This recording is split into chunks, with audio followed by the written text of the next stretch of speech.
जिन लोगों को कल तक तुम पूछते नहीं थे, आज उन लोगों की बात हो रही है तो आपको इतनी तकलीफ हो गई कि आपने पेज ही उड़ाना शुरू कर दिया। न्यूटन का थर्ड लॉ आपको पता है ना, every action has equal and opposite reaction. तो आप उसे इतना दबाओगे उसको, उसका रिएक्शन उतनी ही तेजी से आपको करेगा। और ये खौफ बहुत अच्छा है, होना चाहिए। कल को तुम 5 लोगों का बंद करके आपको बहुत खुशी हो रही है, 1000 लोग पैदा होंगे। और रही बात 50 करोड़ के डिफेमेशन केस की, तो केस अगर आपको लगाना था तो कारवा के मैगजीन में लगाना था, है ना। जिन लोगों ने वो छापा है, मुकेश ने तो सिर्फ वो बात करके अपना वीडियो बनाया। रियलिटी आप लोगों के सामने कितनी मदर ऑफ डेमोक्रेसी है, फ्रीडम ऑफ स्पीच का हनन है ये। जब आप उनके फेसबुक पेज उड़ा देते हो, वाईटी पेज उड़ा देते हो।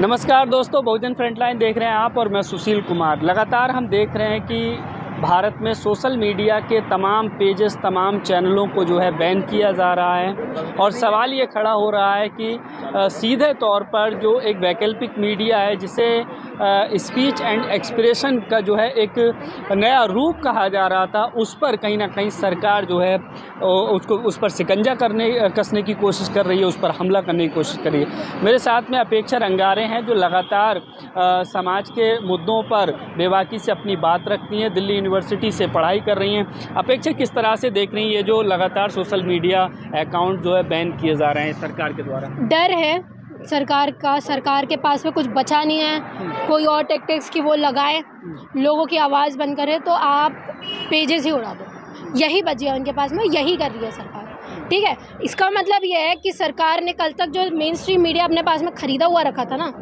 लोग उसको देख नहीं रहे हैं, सोशल मीडिया को देख रहे हैं लोग। लोगों को ग्राउंड रियलिटी पता चल रही है क्या है, जो नेशनल मीडिया नहीं बताता है ना। तो लोगों को पता चला है कि सोशल मीडिया के ऊपर यकीन किया जा सकता है। लेकिन सरकार कह रही है कि ये सोशल मीडिया पर भ्रम फैलाया जा रहा है, फेक न्यूज़ फैलाई जा रही है, समाज को जो है गुमराह किया जा रहा है। तो सही न्यूज़ कौन देता है?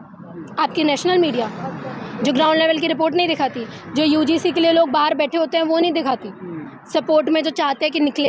हाँ, जो यहाँ पे अपने किसान निकले हुए हैं ट्रेड डील के अगेंस्ट में, जिन्होंने किया था, वो नहीं दिखाती, कुछ नहीं दिखाती ना। तो दिखा क्या रही है? मोदी जी मोदी जी मोदी जी, सिर्फ एक ही चीज़, उसके अलावा कुछ नहीं।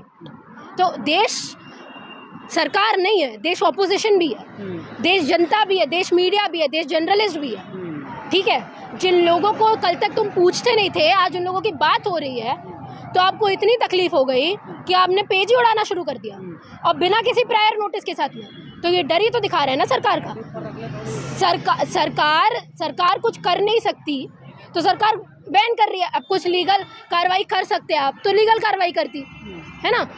देखिए, मैं आपको एक चीज़ बता रही हूँ, जब तक सरकार सोशल मीडिया के इन सब जंजालों में नहीं फंसी थी, जब तक ये बैन नहीं करी थी, तब तक उनको ये चीज़ लग रही थी कि लोग अधिकतर नेशनल मीडिया देख रहे हैं, लोग उनसे ज़्यादा इन्फ्लुएंस हो रहे हैं, तो हमको सोशल मीडिया में घुसने की ज़रूरत ही नहीं है। कुछ लोगों को उन्होंने छोड़ दिया जो अपनी नफरत फैला रहे हैं सोशल मीडिया पे। लेकिन इतना भारी पड़ गया है सोशल मीडिया आज के टाइम पे, क्योंकि लगातार ऑपोजिशन भी सोशल मीडिया पे बोल रहा है, बहुजनों की बात भी सोशल मीडिया पे हो रही है, माइनॉरिटीज़ की बात भी सोशल मीडिया पे हो रही है। तो लोग अब नेशनल मीडिया नहीं देख रहा है। अब वो चीज़ उनको बहुत खटक रही है कि हम लोगों ने इतने पैसे दे के एड्स खरीदे हैं नेशनल मीडिया में, वो लोगों को छोड़ के लोग सोशल मीडिया देख रहे हैं, रिचार्ज करवा के लोग देख रहे हैं। तो अब हम कैसे अपना प्रोपेगेंडा कहते हैं सोशल मीडिया के लोग अच्छी खबरें नहीं दिखाते हैं, मोदी जी के अच्छे काम नहीं बताते हैं। काम दिखेंगे तो बताए जाएंगे ना, जब काम दिखेंगे ही नहीं तो बताया क्या जाएगा? जब विश्वगुरु है तो आपको स्टेट ऑफ हार्मोन्स में नहीं रोकना चाहिए था। जब विश्वगुरु है तो ट्रेड डील आपको नहीं करनी चाहिए थी। जब आप विश्वगुरु हो तो चाइना को आपके लैंड को कब्जा नहीं करना चाहिए था। जब आप विश्वगुरु हो तो पाकिस्तान को के साथ में जब सिंदूर का चल रहा था, ऑपरेशन सिंदूर, तो आपको अमेरिका के कहने पे सीज़फायर नहीं करना चाहिए था। लेकिन विश्वगुरु होते तब होता ना ये सारी चीज़ें, विश्वगुरु नहीं हो तभी ये सारी चीज़ें हो रही हैं। तो जब विश्वगुरु बनोगे तो लोग बताएंगे, नहीं हो तो नहीं बता रहे। भाई सच को सच बताया जाएगा ना सर, झूठ थोड़ी बताया जाएगा। अभी कई लोग ऐसे हैं जो एक रोज़गार के तौर पर भी जो सोशल मीडिया को इस्तेमाल कर रहे हैं। तमाम लोग मेन स्ट्रीम मीडिया से नौकरी छोड़ करके इधर काम कर रहे हैं। तो क्या लगता है, जब इस तरह से उनके पेजेस बंद किए जा रहे हैं तो एक तरीके से उनके रोज़गार पर हमला किया जा रहा है, उनके पेट पर लात? बिल्कुल बिल्कुल, ये सोशल मीडिया सर 5-5 साल की मेहनत है लोगों की, है ना, 5 से कोई 10 साल की मेहनत है, एक झटके में आपने सब खत्म कर दिया। आप सोचिए उनके रोज़गार के ऊपर क्या पड़ा होगा। ठीक है, ठीक है, वो कल को फिर मेहनत करके फिर से वो कर लेंगे।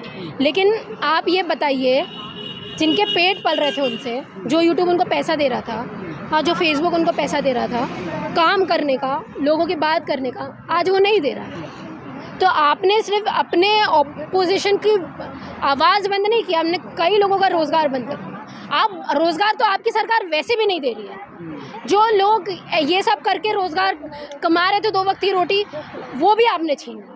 तो आप देश को किस स्थिति में लेके जाना चाहते हैं, हम भी ये जो पेज और चैनल बंद किए गए हैं, ये सिर्फ इंडिया में ही, दूसरे देशों में जो है ये चल रहे हैं, वहाँ पर देख रहे हैं? नहीं, तो आप बताइए, जब इंडिया की प्रॉब्लम है, इंडिया वाले नहीं देखेंगे, दूसरे देख के क्या कर लेंगे?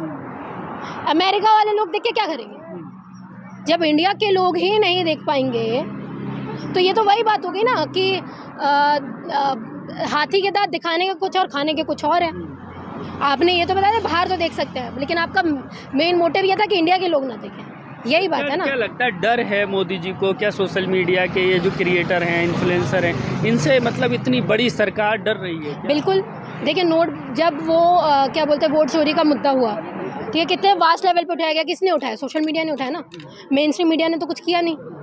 और कितना उनको नुकसान हुआ आपको भी पता है, इलेक्शंस में कितना नुकसान होगा उनको आने वाले टाइम पे भी, और जो हुआ है वो भी तो उनको दिख रहा है। और ये डर ही है। अगर आपको फ़र्क नहीं पड़ता तो आप इग्नोर करते हैं इन सब चीज़ों को, जैसे पहले करते आए हो, लेकिन आपको डर है और ये खौफ बहुत अच्छा है, होना चाहिए।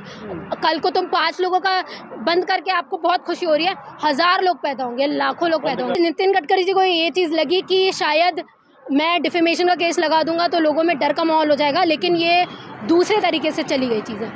ये चीज़ पता चल गई कि जो आप मुद्दा छुपाना चाहते थे वो और हाईलाइट हो गया लोगों के बीच में, ठीक है। वो पहले 10 लोगों तक था, अब 100, 200 लोगों, 300 लोगों तक पहुँच गया। और रही बात 50 करोड़ के डिफेमेशन केस की, तो केस अगर आपको लगाना था तो कारवा के मैगजीन में लगाना था, है ना, जिन लोगों ने वो छापा है। मुकेश ने तो सिर्फ वो बात करके अपना वीडियो बनाया, उसको टैग करके ये चीज़ बताई ना, लेकिन आप उनके ऊपर कुछ इन्वेस्टिगेशन कर नहीं सकते, क्योंकि उनको, आपको पता है कि बड़े बड़े वकील हैं उनके पास में, हमारा पूरा पोल पट्टी खुल जाएगी। ये लोग आएंगे, इनके पास में वकील करने के लिए पैसे नहीं है, सारे छोटे तबके के लोग हैं, मिडिल क्लास यही लोग हैं ना जो ये सारे काम करते हैं। तो उनको पता था, तो उन्होंने ये किया कि चलो हम केस लगा देते हैं। और मैं आपको बता रही हूँ, हो सकता है मुकेश मोहन जी ये केस जीत भी जाए, ठीक है, कोई बड़ी बात नहीं है, केस में कुछ है ही नहीं। वो वहाँ जाके प्रूफ कर देंगे कि मेरी मैगजीन नहीं है ये, भाई ये इनकी मैगजीन है, डिफेमेशन केस करना है तो इनके ऊपर करो, मैंने तो टैग ही किया। आप सच कैसे बोल सकते हो मोदी जी की सरकार में? आप भाजपा की सरकार में सच कैसे बोल सकते हो? भाजपा की सरकार में आप झूठ ही बोल सकते हो। जब तक झूठ दिखाओगे तब तक सही है, जब तक सच दिखाने लगोगे तो भाई जैसे केसेस होते हैं। तो ये जो कार्रवाइयाँ हो रही हैं, इससे युवा लोग जो काम कर रहे हैं वो डरेंगे नहीं क्या? वो खामोश नहीं रहेंगे? नहीं, देखिए, युवा को अगर डरना होता तो मुकेश के सपोर्ट में आके बहुत सारे इन्फ्लुएंसर्स ने वीडियो बनाए हैं जो डर के चुप हो जाते हैं। वो गलतफहमी आप अपने दिमाग से निकाल लीजिए कि लोग डरेंगे, लोग बिल्कुल नहीं डरने वाले। लोग जैसे आप सवाल करोगे उसी तेवर में आंसर देने वाला है ना, जैसे आप एक्शन लोगे उसी तेवर में रिएक्शन आएंगे। इसी देश ने आज़ादी पाई, ठीक है, दबे कुचले लोग ही थे, ठीक है। डॉक्टर अंबेडकर भी दबे कुचले ही रहे हैं, उन्होंने अपने लोगों के लिए काम किया, इतना सब कुछ करवा के आए। तो मुहिम आगे दबे कुचले लोग ही बढ़ाते हैं सर, और कोई नहीं बढ़ाता। और आपको और एग्जांपल दे दूँ तो आप SC/ST एक्ट देख लो, हमारे ही लोग बाहर निकले थे, ठीक है। 13 पॉइंट रोस्टर देख लो, NRC CA देख लो, आप किसान आंदोलन देख लो, सब दबे कुचले लोग ही करते हैं। वो क्या कहते हैं ना, आप जितना सप्रेस करते जाते हो उतना ही लोग उठ के बाहर आते हैं। तो आपने इतनी हद कर दी है, जितना दबाओगे वो, हाँ, वो न्यूटन का 3rd लॉ आपको पता है ना, every action has equal and opposite reaction. तो आप उसे इतना दबाओगे उसको, उसका रिएक्शन उतनी ही तेज़ी से आपको होगा। देखिए, जर्नलिज्म बिक चुका है पूरी तरीके से, सरकार के गोद पे खेल रहा है ना। तो प्रेस फ्रीडम रिपोर्ट से आप कुछ खास तो एक्सपेक्ट करिए मत कि आपकी बहुत अच्छी होने वाली है। मोदी जी ने बोला था, जो जो चीज़ें बोली उससे उल्टी उल्टी की हैं, और मुझे इतनी गलती मोदी जी की भी नहीं लगती। लोग बेवकूफ़ हैं, लोगों को अगर बेवकूफ़ बनना है, लोगों को यही सब चीज़, देखिए सरकार तब तक ये बातें करती है जब तक लोगों को ये सारी चीज़ें जो होती है, लोग अगर मुद्दे उठाने लगेंगे ना सही, तो सरकार की मजबूरी हो जाएगी वो बात करना। लोगों को धर्म के नाम पे बांटना बहुत आसान है, इसलिए सरकार ये चीज़ कर रही है। गलती सरकार की नहीं है, गलती लोगों की है। Modi ji mother of democracy कहते हैं भारत को। अब देख लो रियलिटी आप लोगों के सामने, कितनी मदर ऑफ डेमोक्रेसी है। अब फ्रीडम ऑफ स्पीच का हनन है ये। जब आप उनके फेसबुक पेज उड़ा देते हो, YT पेज उड़ा देते हो, फ्रीडम ऑफ स्पीच का हनन है कि नहीं, आप बताइए। आर्टिकल 19 का हनन है ना। कितनी डेमोक्रेसी, कितनी मदर ऑफ डेमोक्रेसी है, देख रहे हो।